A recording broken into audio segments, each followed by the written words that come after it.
Drama serial جانے جہان میں شہرام اور ماہنور تو ایک دوسرے کے بہت قریب آ رہے ہیں۔ شہرام جو پہلے اپنے والد کے انتقال کے بعد بہت زیادہ اداس رہنے لگا تھا،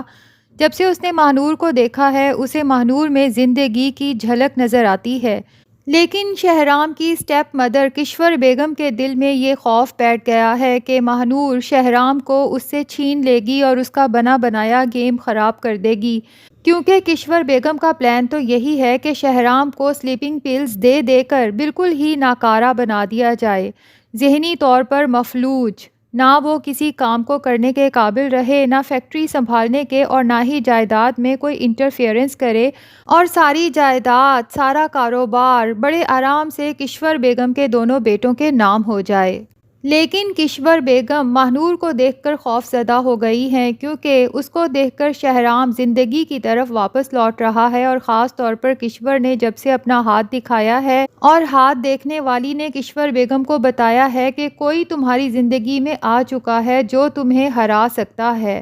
تو بس کشور بیگم کا دماغ تو ماہنور پر اٹک کر ہی رہ گیا ہے۔ اب وہ ماہنور کو اپنی حویلی کے اندر بلائیں گی اور اس کی اچھی خاصی انسلٹ کریں گی، اور اسے کہیں گی کہ تمہیں کیا لگتا ہے کہ شہرام تمہارے حسن سے، تمہاری باتوں سے متاثر ہو کر تمہیں یہاں رہنے کے لیے بلا لے گا؟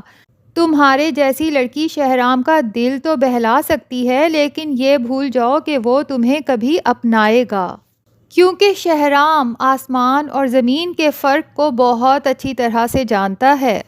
ماہنور تو بہت زیادہ انسلٹ فیل کرے گی اور وہاں سے فوراً اپنی چادر اٹھائے گی اور چلتی بنے گی۔ لیکن حویلی میں ایک نیا لڑکا آیا ہے، تیمور، جو کہ ماہنور کو دیکھتے ہی اپنا دل دے بیٹھا ہے۔ جب وہ ماہنور کو اس طرح سے روتے ہوئے اور گھر سے جاتے ہوئے دیکھے گا تو ایک دم سے پریشان ہو جائے گا کہ اتنی پیاری لڑکی جو ابھی تھوڑی دیر پہلے اتنے پیار سے بچوں کو پڑھا رہی تھی، یہ کیا ہوا کہ اس کی آنکھ میں آنسو آ گئے اور وہ اتنی ایمرجنسی میں حویلی سے جا رہی ہے۔ خیر، کشور بیگم یہ بات ماہنور کے گھر والوں تک بھی پہنچا دیں گی کہ ان کی بیٹی یہاں پر صرف شہرام پر ڈورے ڈالنے آتی ہے اور وہ بہت اونچے خواب دیکھ رہی ہے۔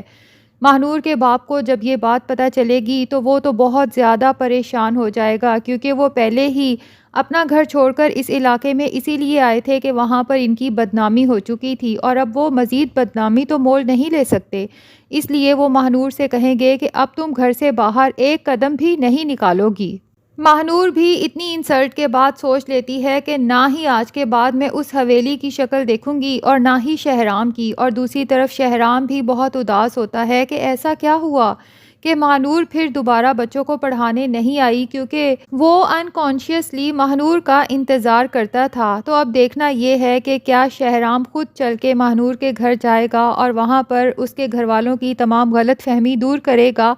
یا پھر یہ غلط فہمی مزید بڑھتی جائے گی۔ یہ سب پتہ چلے گا ہمیں آنے والی ایپیسوڈز میں، تو آپ جلدی سے اس چینل کو سبسکرائب کر لیں تاکہ تمام اپڈیٹس آپ تک پہنچتے رہیں۔